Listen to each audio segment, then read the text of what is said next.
अस्सलाम वालेकुम रहमतुल्लाहि वबरकातुहू। दोस्तों क्या हाल है? उम्मीद करता हूँ आप तमाम दोस्त खैरियत से होंगे। दुआ करता हूँ अल्लाह ताला आप तमाम दोस्तों को अपनी हिफ्ज़-ए-मान में रखे। आइए दोस्तों हम अपने सबक की तरफ आते हैं। सीन वाली हमारी तख्ती चल रही थी, इंशाल्लाह सीन और लाम लिखने जा रहे हैं। ये देखें भाई, 1 2 ये 3। अब सीन अलिफ साथ दरमियान वाली 2 लाइनों पे आएगा और नीचे 30 लाइन के बाद उसकी गुलाई करेंगे, लाम 3 लाइनों पे आ जाएगा, ठीक है। और उसके बाद हमारे पास है 1 2 ये 3, यहाँ पे मीम बनाएंगे, बिल्कुल नीचे की तरफ लिखना है। दोबारा देख लें, 1 2 ये 3, यहाँ पे मीम बिल्कुल नीचे की तरफ आएगा, बिल्कुल सीधा जैसे हम सीन लिखते हैं।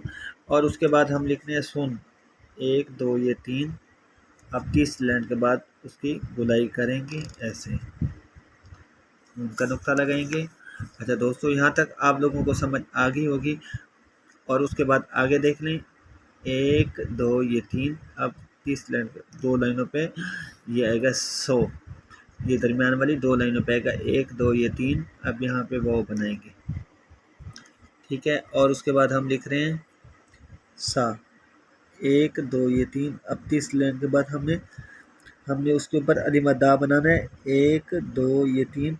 अब यहाँ पे अली मद्दा आएगा दरमियान वाली 2 लाइनों पे। और उसके बाद हम लिख रहे हैं सीन अलिफ सा, एक ये आएगा दरमियान वाली 2 लाइनों पे और यहाँ पे लाम के साथ अलिफ मिला लेंगे।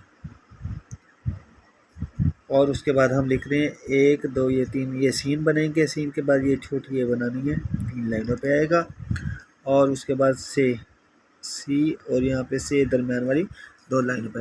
दोस्तों ये हमारा अल्हम्दुलिल्लाह अल्लाह के फजल करम से हमारी सीन वाली तख्ती कंप्लीट हो चुकी है अल्हम्दुलिल्लाह। ये सीन लाम जो असल लिखा हुआ है ये 3 लाइनों पे आएगा, और सीन भी 3 लाइनों पे, सुन भी 3 लाइनों पे आएगा। सो जो लिखा हुआ है दरमियान वाली 2 लाइनों पे आएगा। सा 2 लाइनों पे। सला ये जो लिखा हुआ है 3 लाइनों पे आएगा। सी ये सी जो लिखा हुआ है ये 3 लाइनों पे आएगा, ये दरमियान वाली 2 लाइनों पे। इंशाल्लाह हम अगली तख्ती इंशाल्लाह स्वाद की स्टार्ट करने जा रहे हैं। इंशाल्लाह कल इंशाल्लाह आपको आगे जो है इसका स्वाद की तख्ती स्टार्ट करेंगे, इंशाल्लाह वो आपको बताएंगे। तो हमें याद रखना। अस्सलाम वालेकुम रहमतुल्लाहि व बरकातुहू।